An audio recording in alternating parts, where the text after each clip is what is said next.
Hey everybody, this is Gabe, and this is day 20 of the Gluten Dairy Free Challenge. I'm 20 days in, that's a third of the way through.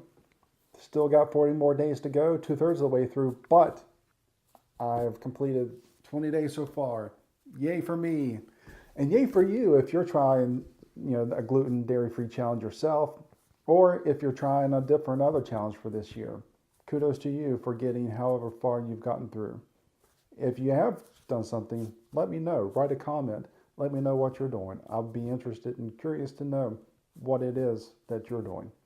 Now, in my last post, I talked about my Chick-fil-A and how I miss it very dearly. It's an addiction. Let's call it nothing else but what it is. I'm addicted to Chick-fil-A. But after my last post, I began to think, why do I actually eat that much Chick-fil-A? It's one simple reason. When it comes to food, I am an impulse buyer. I'm not an impulse buyer when it comes to anything else like clothes, things for the house, anything else. I'm not an impulse buyer. I will spend months and months researching to find out if that's what I want. Something as simple as a $10 item that I'm going to buy, I will spend months researching to find out if that's what I really want. But when it comes to food, I am an impulse buyer. I will be sitting at the house. I have food already made, but I don't want it. What I'll end up doing is sitting here contemplating for an hour or two, trying to hype myself up to eat what I already have, but I end up going out and buying something, whether it's fast food item or something from a restaurant, or going to the grocery store to buy frozen food or something else. I am an impulse food buyer. And thinking about impulse buying and why I just impulse buy with food and nothing else, I think there's a few different factors. I think one of the factors is I'm a muncher.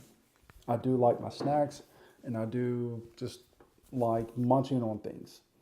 On my way home from work, it's not uncommon for me to stop by the store, buy a few cookies and a Coke or some milk or something. And so that's kind of what I do. But on a larger scale and a more bigger, important scale is I think I do get tired of leftovers.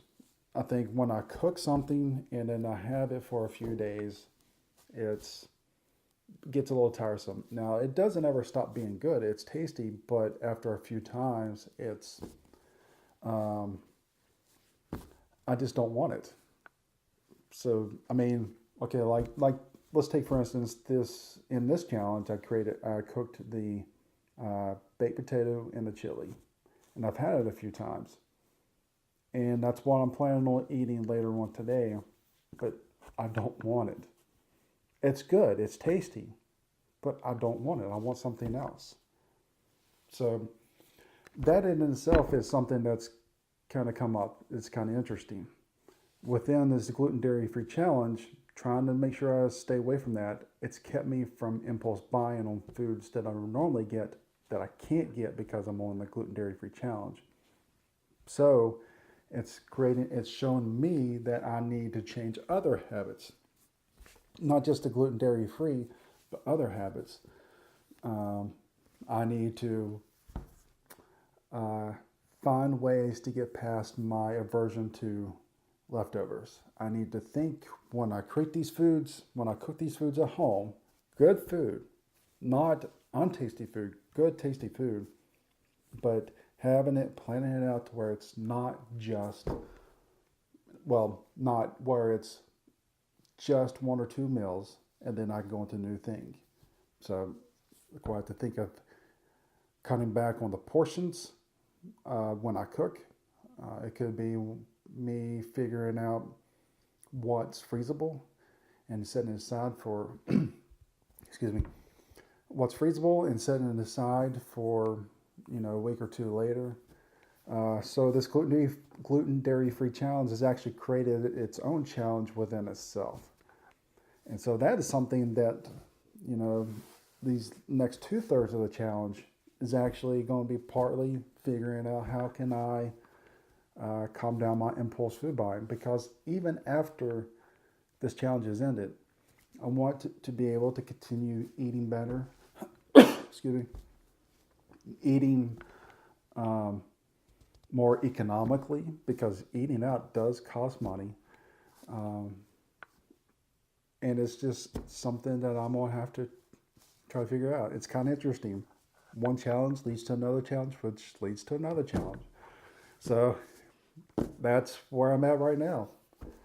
Um, so yeah, day 20, it's starting to kind of show other things, other habits I need to fix. So what started as a challenge to see, one, if I can make it to 60 days gluten and dairy free, and two, seeing what this is going to do with MS, which next time we will talk about to see if that actually is helping out with my MS symptoms. But until day 25, this is Gabe with day 20. Um, have a good one. See ya.